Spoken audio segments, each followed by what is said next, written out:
you all for joining us this morning. I think the first order of business is 7:45 a.m. is like the standard time that everybody meets all the time. Is that ever changed? It's gotten later. Okay, never mind. Honestly, though, you do have the flexibility to change it if the committee members agree.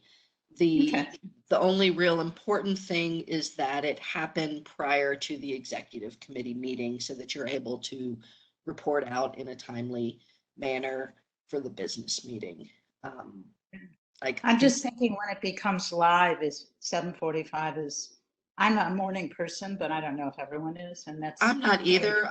I know in the past we've met, a lot of our meetings are in the morning so that folks that are, working a standard 8 to 5 or 9 to 5 or whatever day, they're missing less of their work day. And that's why we meet so much. Yeah, I was just thinking early evening, like the city council does middle of the day as well as evening. So anyway, we can talk about it. It's not a big deal. I just wondered. Okay, thank you all for joining us. And then you want to go through your agenda that you put together. And I noted to Colette, but I didn't note to the rest of the committee members that if we had time, you were going to take us through a sample of arches and have us understand how that potentially can work into a lot of the work we're doing. And I got an email, which I didn't share because I just got it yesterday, from a woman who's working with the North Carolina Museum of History, doing research on an African-American community, and she's talking to people in Oakwood about it. So she just wrote to me, Kim Anderson. I'm sure you guys probably all know her, but Kim is posted a thing on the Oakwood listserv about doing research in College Park. And I thought, wow, here's some research being done by the city, I guess the City of Raleigh Museum, that is relevant to what we're doing, that we're not going to have to get a grant to pay for. And so I've already connected with her, and I'll meet with her next week and fill you in going forward what that looks like and what that means for us and what she discovers. Because I don't know how much of that we know, and I suppose I'll find out from you all. But as soon as she wrote her text and posted it, I thought, wow, we don't have to pay anything for her to do this research. Museum of the City of Raleigh is doing it. So that could be helpful for us in understanding African-American history in this community. Unless I'm wrong, which you will tell me. So I'll shut up. Yeah, I got that email too, Susan. Yeah, it was posted for everybody. So I answered immediately. And just FYI, the Historic Cemeteries Advisory Board, one of our cemeteries, the O'Rourke Cemetery, is right there in that neighborhood, just along Tarboro Road, south of St. Aug's. So I might reach out to her too, just let her know that that's one of ours if she needs any information about it.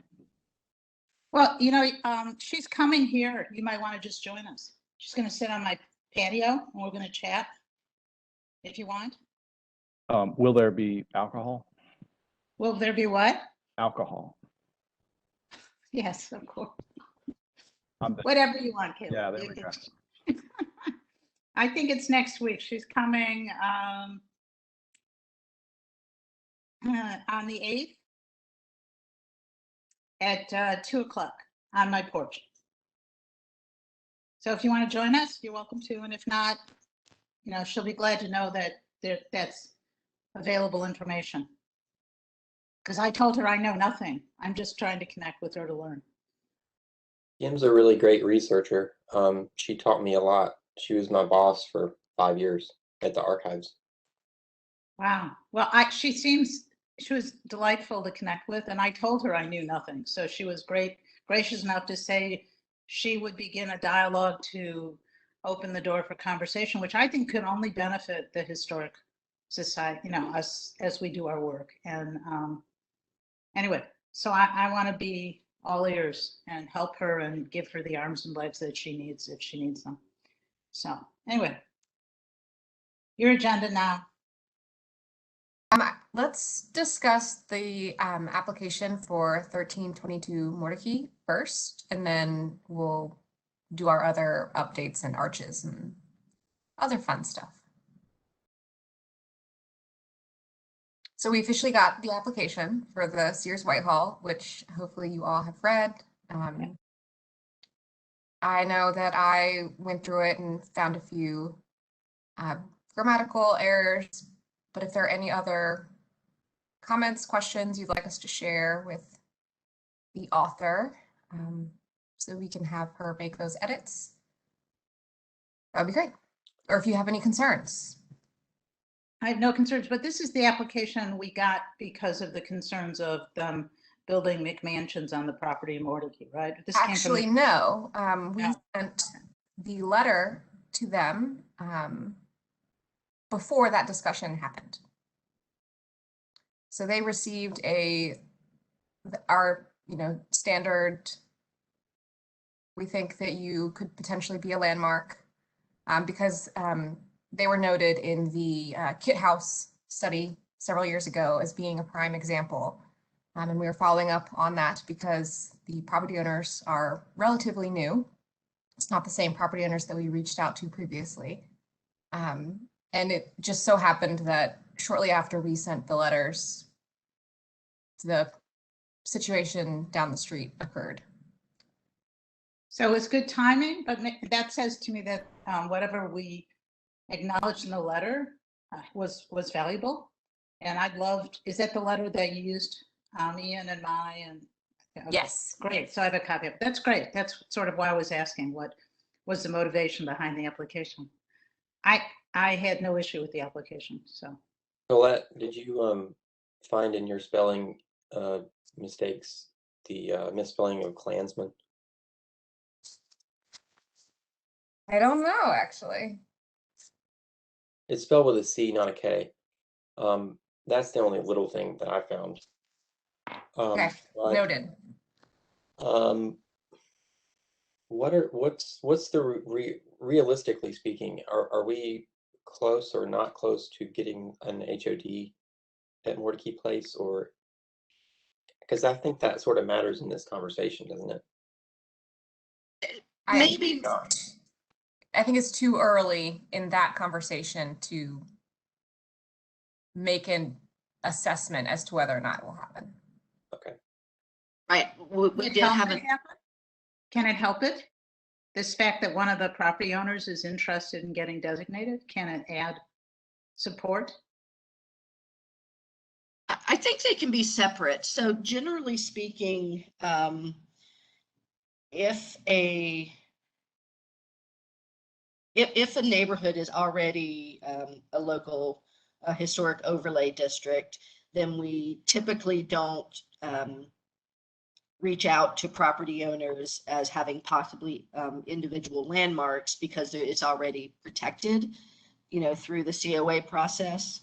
But it's not unheard of.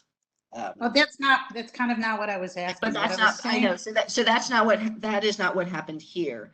Right. I don't see any reason why we should hold this one up on the possibility that there may end up being a historic overlay district. They're working pretty. I'm not suggesting we hold it up. Well, I think that was Ian's question. We go to whoever's inside the I don't know who you spoke with at Mordecai to say, we think this should be a historic overlay district. But then I think when you say to them, your individual property owners are interested, they may look at it differently. All I'm saying is, can this be leveraged to help us get the overlay district, which I agree with you is infinitely more. So the person that is filing this, the owner of this property, is actually one of the leaders of the Mordecai Historic Preservation Group that was just formed. So she's already in the loop and she'll share as she needs to. So I had a meeting. We had a meeting with the just this small committee, and then there was a neighborhood meeting that they put on probably a month or so ago now, where we shared publicly, and they're in the process of getting ready to reach out to all of the property owners to survey and get a interested, not interested what the heck are you talking about just doing a report. And actually, I've got an email. She's got some more questions for me. I saw today when I looked in my email. So they're in the process, but it'll be a while. Even if it does happen.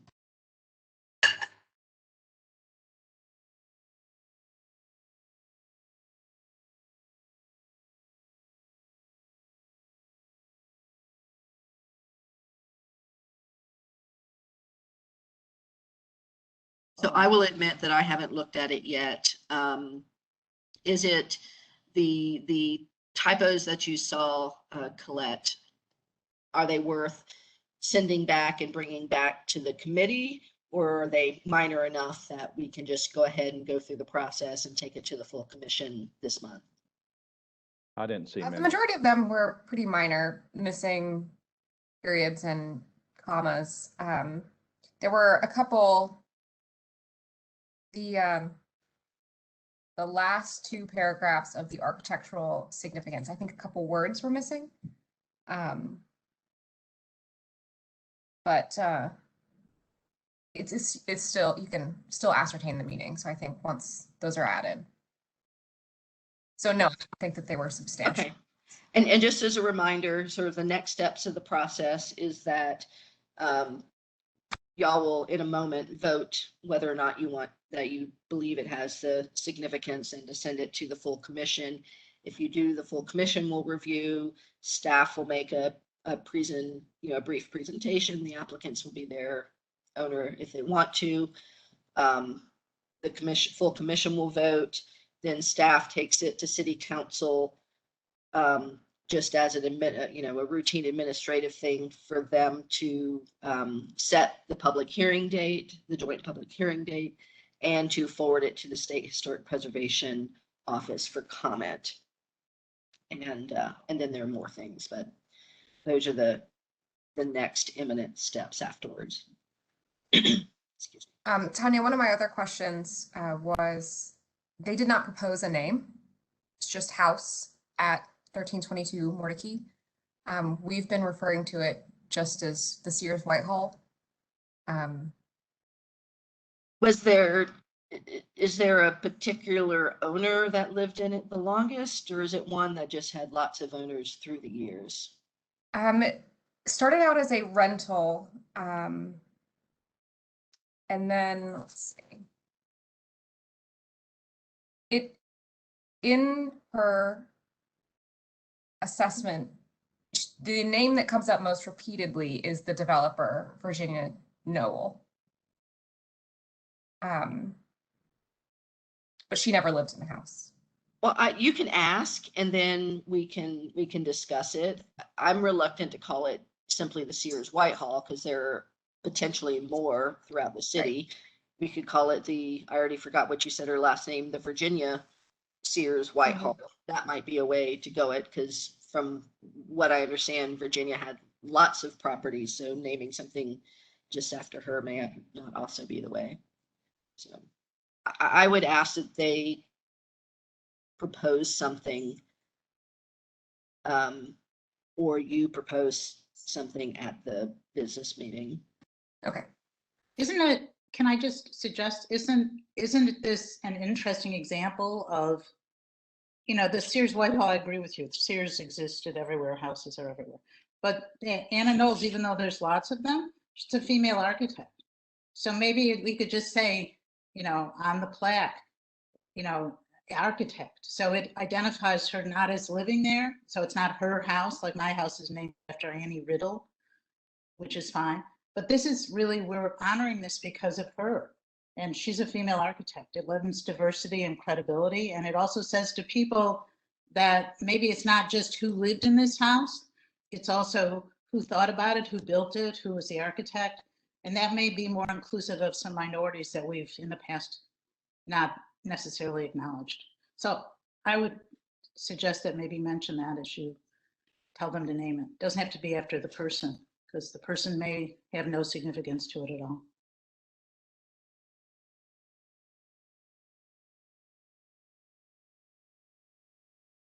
Yeah, and Virginia Knoll, I don't believe was an architect. I think she was the developer. And, Okay, but I was impressed and surprised pleasantly. I wasn't even aware there were, women in the development field at that time in Raleigh. So I really liked that, and the application pointed that out as well. And I suppose as far as who the architect was, Sears, I guess, because it was Sears, right, yeah. sorry, you're right. Which- Sears was the architect. Yeah, so it was sort of, Yeah, but that's but I what's kind of cool about it, or that's what's Yeah. maybe significant. Yeah, if it's a good example, people that work at the archives can fill us in on what the National Register criteria is. Although I don't know that that's necessarily what we're dealing with here, but that's what I always think. Is this a good example? Yeah, I agree. And a It's female developer, you're right, is Yeah. unusual. That would be cool. And I also it popped out at me. I was not aware the name Dan Allen came up. And, of course, there's Dan Allen Drive on NC State campus. And I always wondered who that was. And apparently Dan and his brother Frank sold the property or plotted it into a subdivision. So that was something I learned. I don't know if anybody else got a sense of how much an addition had been put on this house. Sounded like there's a big addition on the back, perhaps. So I don't know if that makes a difference to anyone. I couldn't really, some of the photos showed it, but I would say that would be the only strike against it. If there is one, it would just be sort of an evaluation of whether that addition, modern addition on the back, has altered it to any amount. So Well, I think that was discussed before they filed the application. As I recall, that the location that did not, that the form of the historic Sears house was still evident even with the rear addition.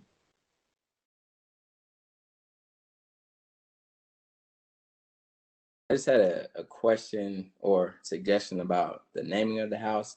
Is it too dangerous to name it after the street with there being the potential of other homes on the street also being Sears homes? That crossed my mind too, the Mordecai Sears house. Yeah.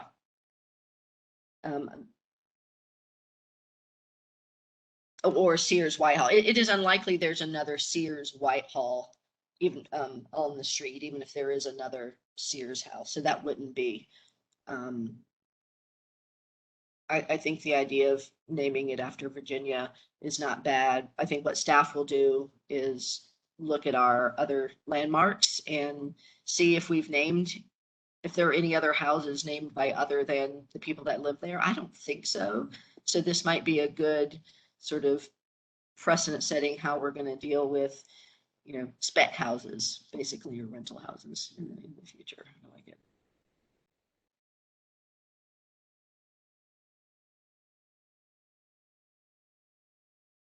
When do we have to decide on this name?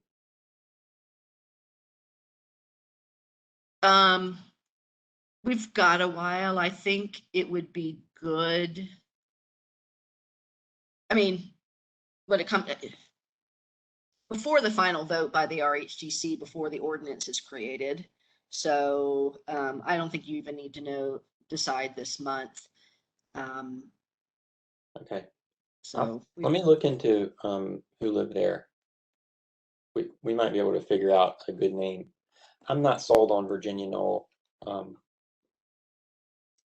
There was so many properties developed by her.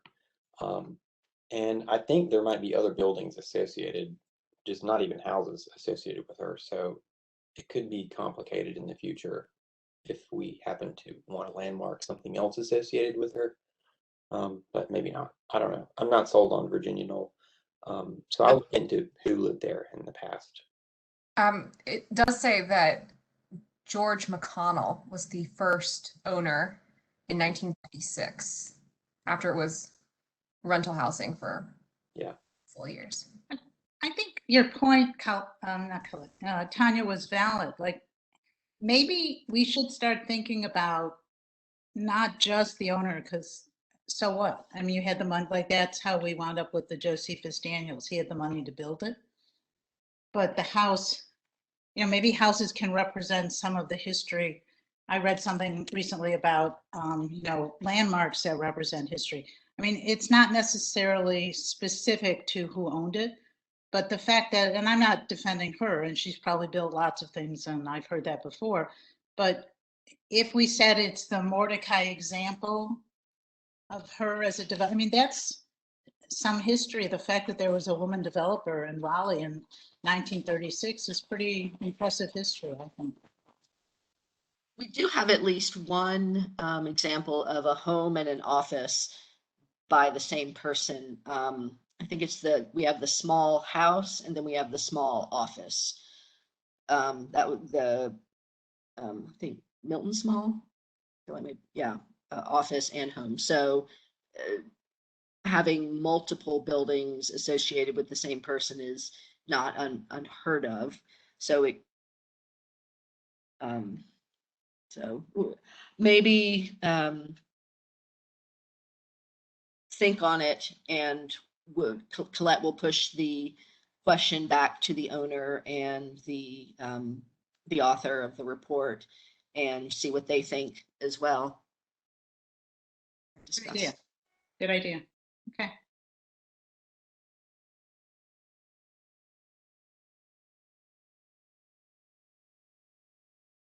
So do we decide on whether we think the house should be a landmark at this point, or do we save that till after we come up with a name? I think it's a good idea to have that discussion now.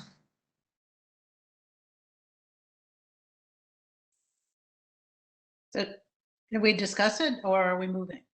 Should we make a motion that should be considered as a landmark by the committee and by the full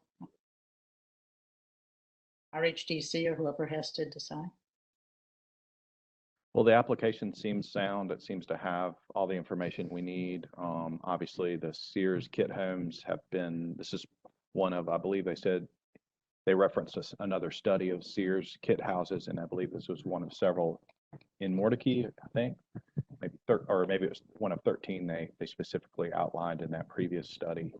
So we know that. And I would say as long as everybody's cool with the addition on the back, not altering it so much, I would be fine with it. I agree. I agree as well.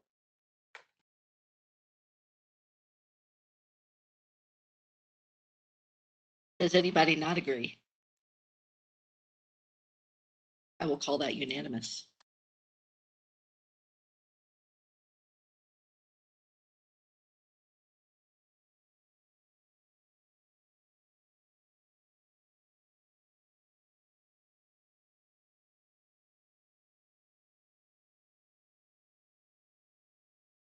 Okay, if there are any last comments on the Whitehall, I guess we can share those or move on to our arches demo.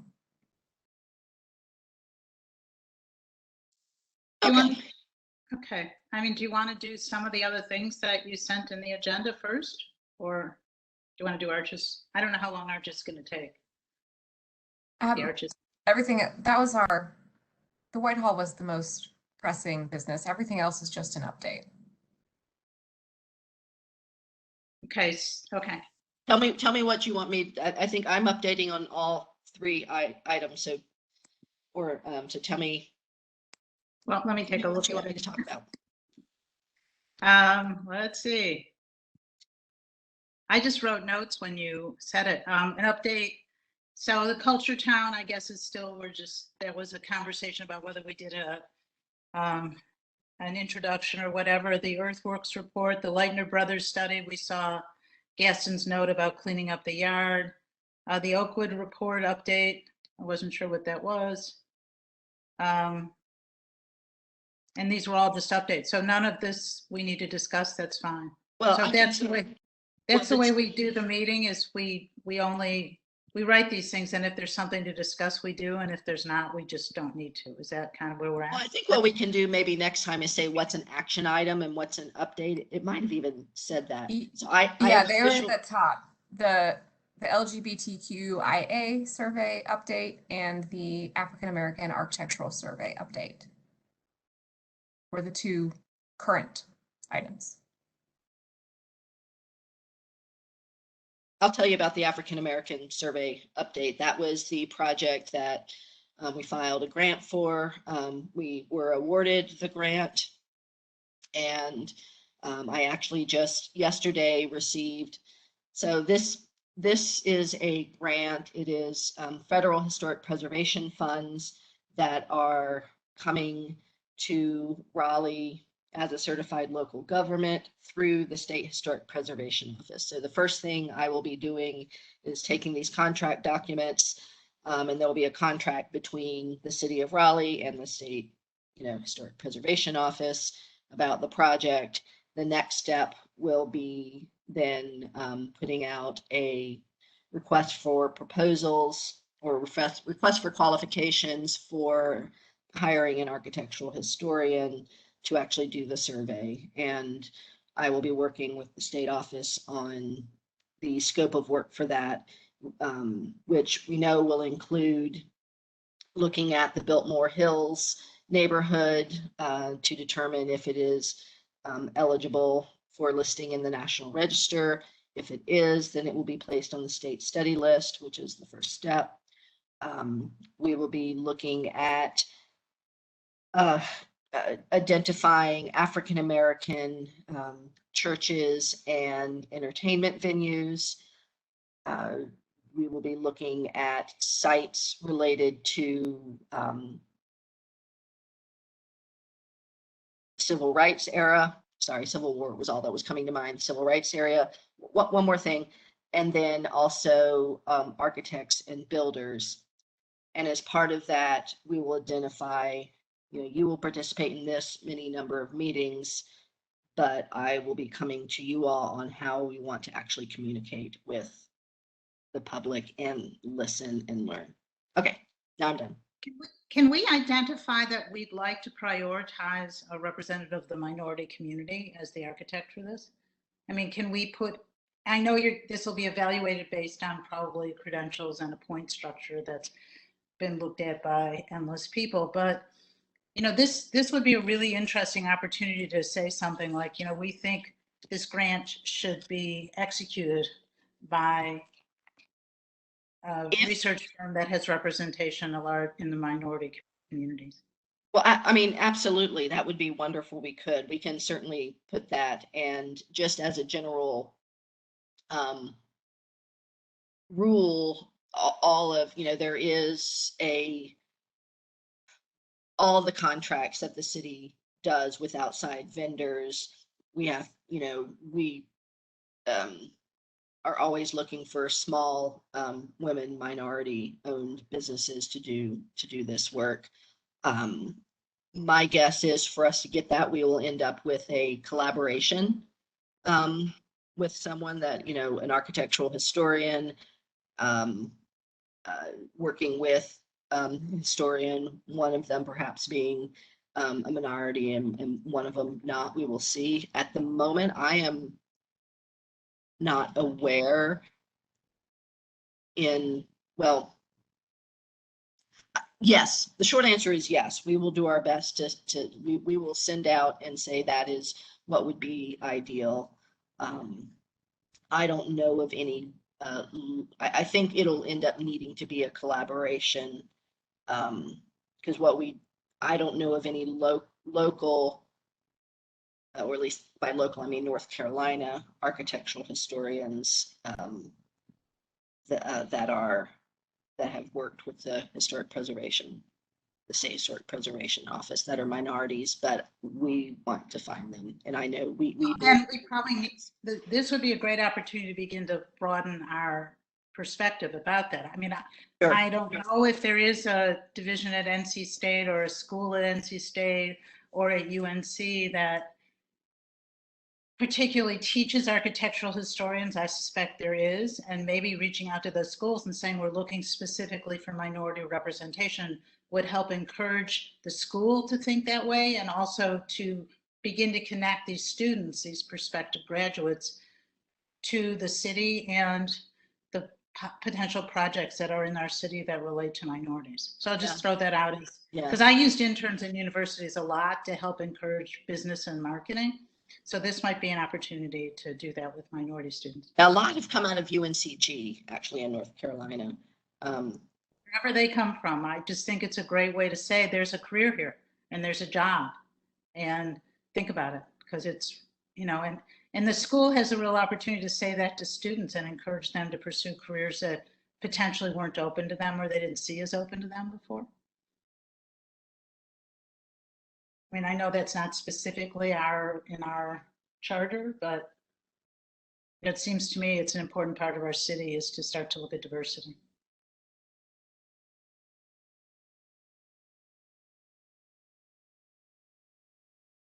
Okay, thanks. All right, Arches, is that next? Does everybody kind of know what Arches is? I tried to give you a heads up when I sent out the invitation. But I thought it was important to us as a committee because we're going to be doing all this work and publishing all this stuff. And if the residents of our city can't access what are historic properties, what are we considering, how are we feeling about it, then it feels to me like we're not going to succeed.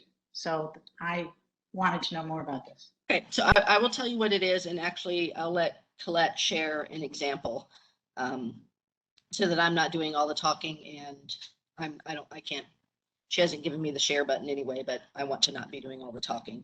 So it's Arches is a open source heritage resources management software created by the Getty and I think the World Monument Fund back in 2016. And it is a friendlier, like a lot of, it's a friendlier geographic information system. So it's a graphically map-based database that is geared specifically towards working with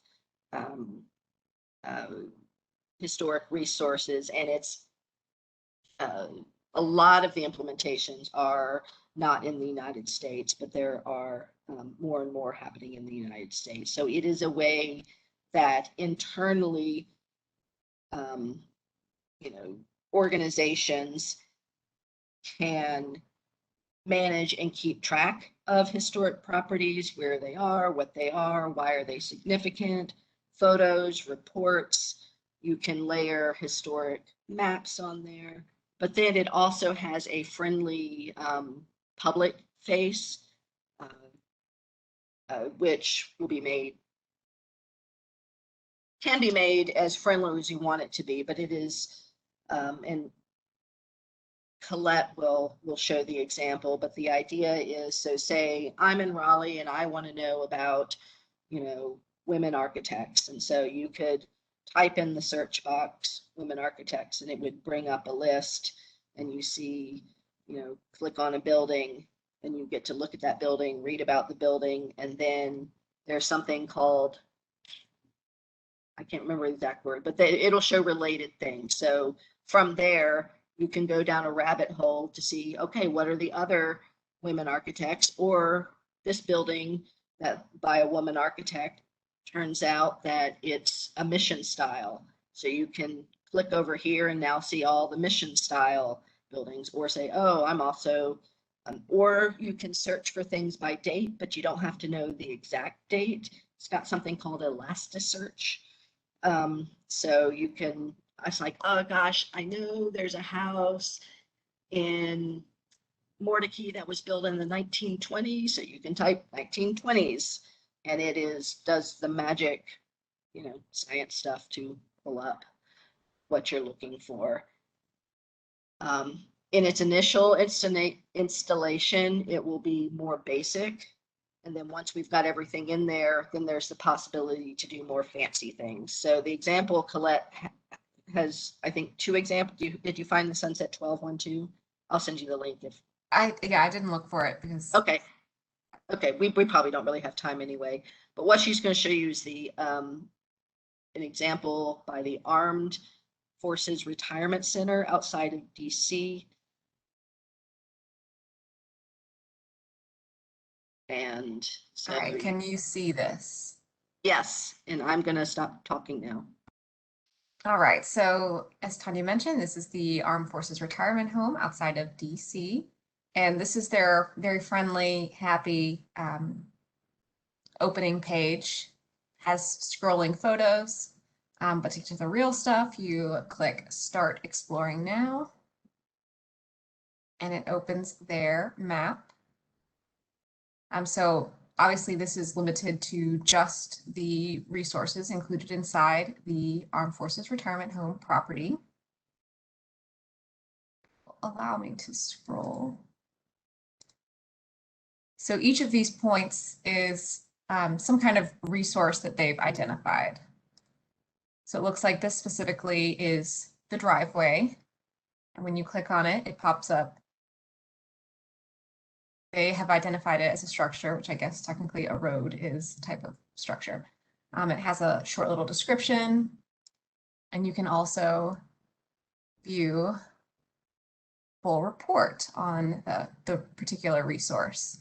And this can have as much or as little information as you'd like. In this example, it doesn't quite have a lot, but it's provided a rough construction date, address information, and the description that you saw earlier. Let's see if we can find a building or something a little bit more fun. Maybe use the search function.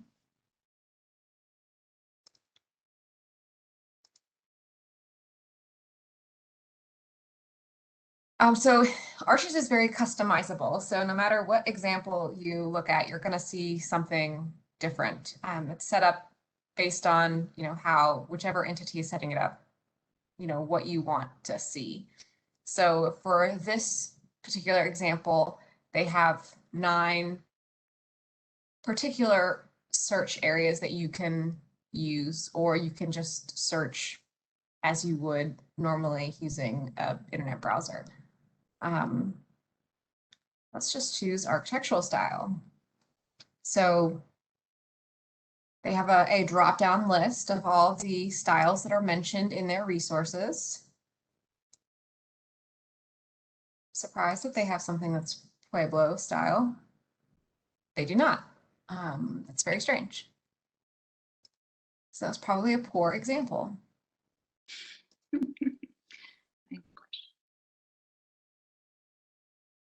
I can't see the people. Oh, It- well, okay. I have a question. The thing that we set, the wonderful presentation where the gentleman did all that mapping of this, I guess fencing or the wall that was in our city in one of the last meetings that we attended. This strikes me as an amazing way to take what he did and publish it for our city, and people could literally look at all the locations that he found the fence existing at. Is that the kind of thing you're talking about, Colette? For those of you who were part of that meeting where we looked at that stuff? Yes, that is something that could potentially be shown on this map. So how do we get from having all this information to including it? Is that what the staff has to do? You have to come up with it? Yeah, so the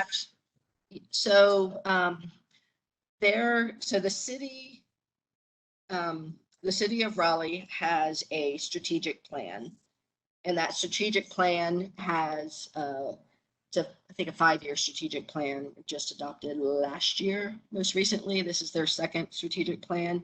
There are a number of areas of interest. One of the areas is arts and cultural resources. And one of the initiatives in the city strategic plan under arts and cultural resources is implementation of other plans that are out there. And in the initiative that I am in, there are 3 things we are working on, and one of them is implementation of arches. So first thing that we will be doing is asking money. So we had made a budget a tech fund budget request right before COVID hit. And then all of the tech fund money went away, understandably, to go do other things. So we will be making a budget request. What will need to happen is I'll just say vendor, that's not probably the right word, but a vendor who is familiar with and has done implementations of these elsewhere will customize and create the database, structure for us, and then put in it any initial data that we have. So right now, Raleigh's historic resources are in a bunch of different places. So the state has a GIS site that is, for the whole state, not just Raleigh centric. We have an access database that includes potential landmarks. And then we have lots of reports with random properties in them that we think we've got located everywhere, but we're not sure. So this will be a collation of like all the things that we have, get them in there, identified properly. And then once it's in there, then, and even as we're getting this ready, you can start prioritizing, what do you want to focus on next? Do you want to try to start adding things related to a particular theme? Or do you want to take what we have and create sort of a highlight and make like a focus area? Oh, good. She sent me the share. I'm going to share with you. Oops, no, you don't. I can just share a file. I want to share a file. Can you give me the share screen? Are you speaking to me? Oh, sorry. Yeah, Colette. Will it let me share? Probably not. I'm just a panelist. Anyway, you can create something that is jazzier and more friendly if we wanted to do a campaign to say we're gonna and potentially my ideal thing would be to partner and highlight the same thing the City of Raleigh Museum is highlighting, so that we've got RHDC focusing on women architects the same time that the City of Raleigh Museum, it has an exhibit on women architects. Tanya, That's I think if you go to the upper left-hand menu, you should see a drop down for participant. And at least for me, because I'm an alternate host. Oh, reclaim. I can reclaim the host. Oh, it asked for a host key. It doesn't matter. It doesn't. Let me just ask you. I think this seems amazing. Thank you very much for sharing with us, Colette and Tanya Arches. But I'm wondering if this then doesn't beg the involvement of the communications committee, because how we position the RHDC in Arches and how it communicates is going to be absolutely extremely important to the success of the RHDC and whether or not people will utilize it and participate in it. And, we've talked endlessly about diversity and about inclusiveness. And it seems to me this is a huge opportunity to get that message across. Yeah, that the city is historically based in the roots of many groups and people, not just, one small unique group of people. So absolutely. When we get to that point, we will do that. I'd say we're at least easily a year out before having something available for people to actually look at. So I think this is, the woman who did 47 websites over a 30-year career. It's not once the website is constructed, because once it's done, then you have to write to fit. It's now thinking about what you're laying out in different areas. Like Colette was saying, if I put this in here, nothing comes up. It's thinking about how that communication happens before you write it. Like, what are we going to be looking at? How do we get people to move around and navigate for different areas? What's important to be navigating for? That's what communication is. the actual words are the end result of that work. But if you wait until you need the words, then you're stuck with whatever someone technically and correctly designed. But they're going to design based on what we ultimately need to communicate. So communication is the first thing. Okay, well, that makes sense. I see what you're saying. I will know I mean, more. I have really literally designed personally. I did the project management tool for a website, and it was a huge website. And literally the communication starts before you start doing any of the technology. So I'll just give you that thought, because if it isn't, Thank you. and I'm not saying it's our committee that's perfect at it, but I think it's our committee that should lead the conversation to say, what do we want to achieve with Arches? Why would people come here? Why would they use this? How do they navigate? What are they looking for? Because if we do if we execute what we have, we may be limiting the possibilities. That's all I'm suggesting. Okay. I have my head wrapped around that, and that makes sense. Yeah, feel free to yank my chain if you need more info. I mean, literally, I have done this multiple times. Okay, thank you. It's a great tool. Thank you very much for sharing it. Really wonderful. And then the very last update I have is the LGBTQIA plus historic resources context. So the next step is there will be a virtual community conversation where we and our architectural historian, Jeffrey Harris, goes by Free, we will be introducing the project, what the intent is, which is to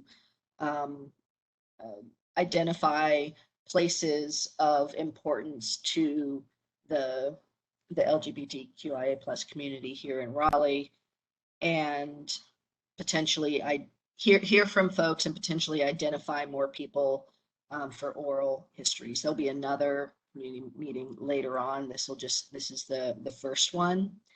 And we are hopeful that we will be partnering with the LGBT Center and Raleigh Pride and potentially another organization. I missed a meeting yesterday because I was sick, so I will get an update from Colette and Aaron on that. We will be doing it regardless. We've gotten some very good feedback, interest, and the question is, do they want to just push and share the information through their channels, or do they want to say that they are on board with us? So, and I'll let you know when the meeting date is. It'll be end of September, early October.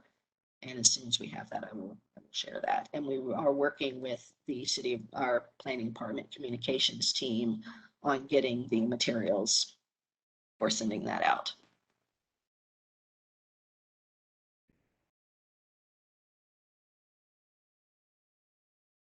It's great. When I moved to Oakwood, just as a side note, and Caleb, you I'm sure know this, I was told that this community was really created by the gay community, that Oakwood would not have survived without the gay community feeling like it was a home and taking these houses and making them valuable commodities again. So it'll be interesting to see what comes out. I'm sure there are other communities around Raleigh that's the case, you know. So it'll be interesting. But thank you. That's great. Yeah, I think we've recently lost a couple of the pioneers of that movement. Yeah.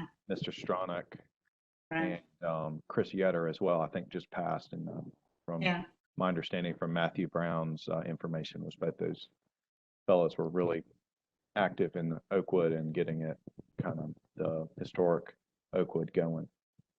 Jimmy Strong died? Yes. Yeah. Yeah, a couple weeks ago, Ian. All right, it looks like trees are gonna start falling down around my house. So do we have anything else to talk about? Look outside, Right, Hill. so My trees that- are going. The last thing is just to not forget that next Tuesday, the Thompson, Jones, Anderson, Allen House is on the city council agenda as a joint hearing with RHDC members for the next step in its landmark process. Okay, You will And be you- you will be each receiving a WebEx invitation from the city to participate in that. okay.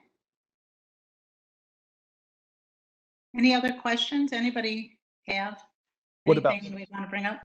What about the Seaboard Station history that we looked at? I missed the last meeting, so I wasn't even aware of where that came from or what it was related to. Thank you for bringing that up because that was on the list and I did read the Seaboard Station document. Hopefully everyone else has. It's a really important point. What are our next steps with that? Do we have an update on that or no? No. So what do we need to do? I'm also hearing my dog go off. Sorry about that. What do we need to do as a research committee? Because clearly the Seaboard Station has some important historic value. There isn't anything that you need to do. It was just a discussion item referred from the business meeting. Why was it referred? Like what, give me some context on what's going on. Are they trying? There was a rumor that the property would be sold. I think we wanted to be prepared in the event that we needed to explain its significance if it were sold or threatened to be demolished. I think that was Gaston's initial thought behind the whole thing. Am I correct in thinking that? That sounds right. Yeah. It was also sent to community awareness as well. So they might be doing some posts about it. And you It's wrote on up, the community awareness agenda for next week to decide what they'll be doing about it, if anything, similar to research. I think it was just kind of diffused to committees for discussion.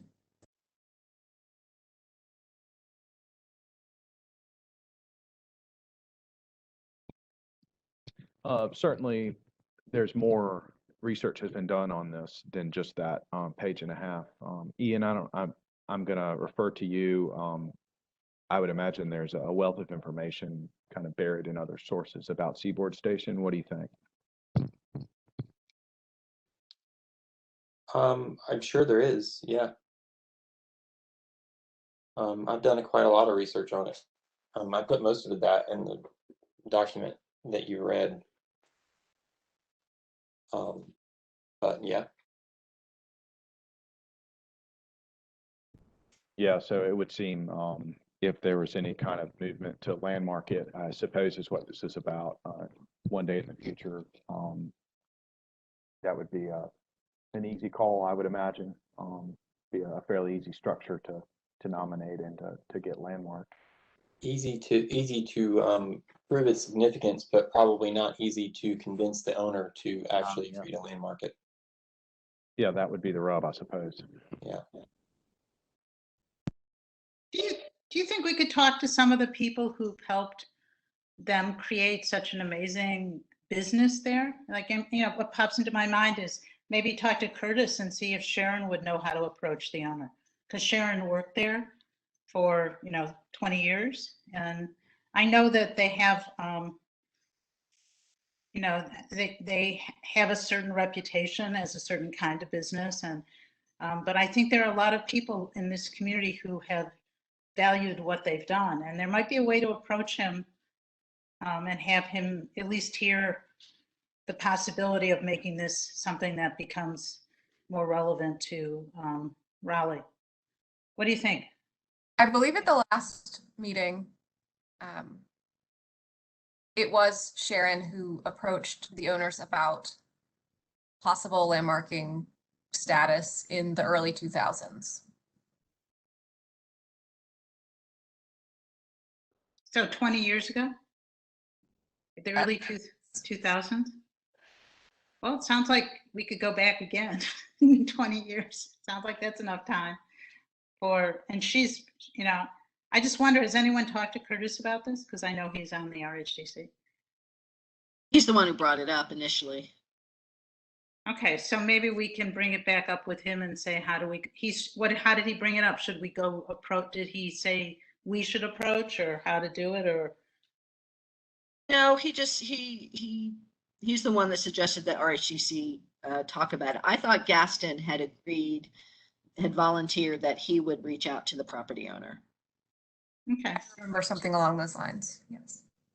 Okay, well, that'd be great. And he'll report it to us because it is a really valuable historic site. I mean, and this whole area is going to be developed, and it would be nice to hold on to something, especially that building. It's really lovely. It really is kind of has a reputation, certainly statewide. I mean, I know people come up here all the time to go there and it's got some value. I'd hate to see it lost.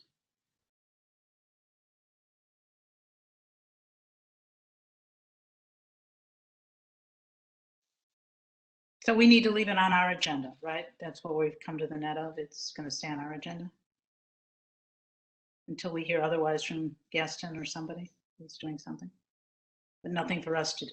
Well, I mean, you would report out at the next business meeting that we talked about it. That you talked about it, and you can keep it on if you think there's more you can do. You can ask him if he doesn't volunteer that he spoke to them. You can. Okay, say, hey. so we should keep it on our talking points for the next group meeting. Okay, and do I keep that list, or do you guys come with that list? Do I need to keep that list? It's however you want. We sort of go chair by chair, however you want it. We do keep track of things. So if you want us to send it to you in advance, just so you remember, but I think it's, yeah. I mean, I can keep a list, but if you keep it organized and filed, that would be great for me. I mean, I will definitely do what I do. I'll read it and send you things that I think need to be noted on it. But yeah, I would love to keep it within your organization rather than on my inbox, because that's where I file stuff, but no one else sees that. Gotcha.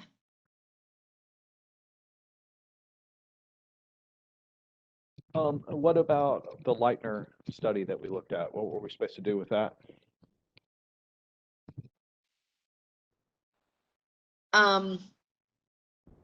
The letter last time we looked at it said it sounded good, so they're moving along and finishing the study. So we're just waiting at this point. Stop it. No.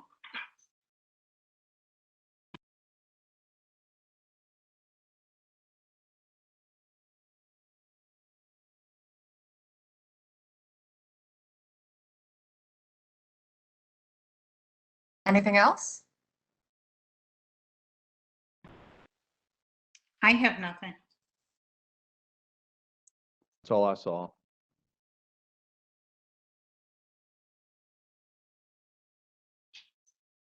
right, so it feels like we can probably move to end the meeting, and thank you all very much for your updates and your involvement. And anybody who knows a good dog trainer, please send it my way. This one is driving me crazy. And we'll talk next time. Do we need to officially? We don't have to officially do anything. We'll just say. Good job. Thank you. Bye-bye. Susan. Thank you.